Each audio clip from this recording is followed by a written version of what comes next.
Hello there, and welcome to the War Factory for today, January the 18th, 2018. Oh my gosh, 11818. I feel like Bender. Alright, well, 101110. Doesn't matter.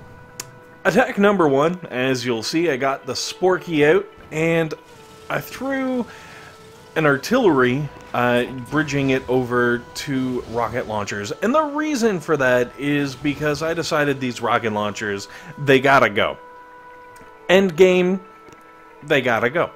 So I stroll up, and then I threw a flare onto a third after I clicked on the remote control.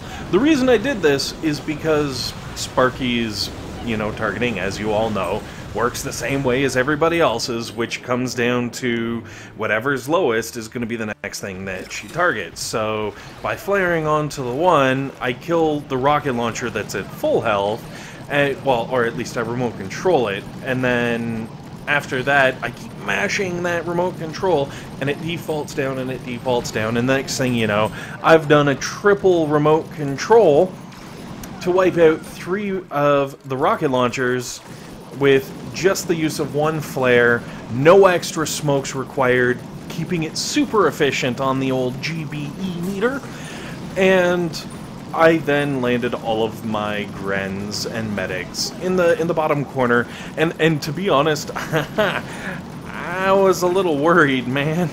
I was actually really worried because they blew through those stupid boxes, didn't do any damage to the boom cannons, and I was seriously concerned. I was like, oh no, this is gonna turn out poorly, but luckily with only the one shock, I was able to kind of pull things together.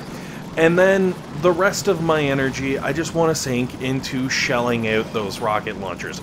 Now, if you're a lower level or you have much less GBE than I do, this can be spread out over 2 attacks. I just mostly wanted to show that getting Sparky in there, you can remote control 3 rocket launchers fairly easily, fairly quickly, and with relatively little energy. And if you just do that, for 2 attacks, everybody wins. Or you can shell things out and spread all the shelling out over several attacks, or whatever you need to do. I wanted to cram it all into one attack because, well, it's more fun for me that way, I guess. I don't know. And I just kind of let the Grens go in the bottom corner.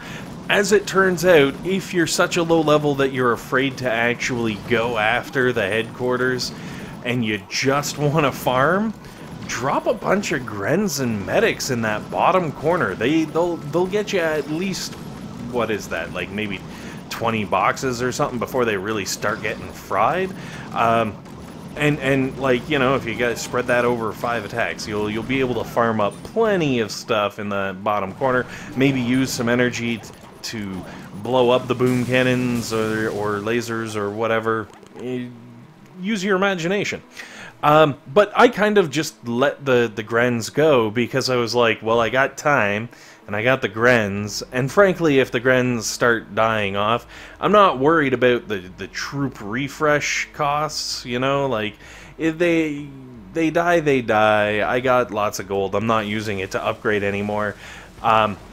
So I just let them do what they do. However, if you are, still working on those upgrades and everything, and you're looking to minimize the cost of the attacks, pull them back sooner. Don't let the boom cannons have their way with them. You'll save a lot of your Grens, it'll save a lot of your money, and then you can switch over to Zooks, because really all you gotta do is get rid of those rocket launchers. Once those rocket launchers are gone, that first attack is done. Anything above and beyond that is just gravy. Now, I was really happy because by letting the Grens do their thing, I was able to turn this into an unsmoked landing, and I was able to kind of drop everything in there. Now, unfortunately, my smokes didn't register, and everything started to go haywire and kaki-kapui.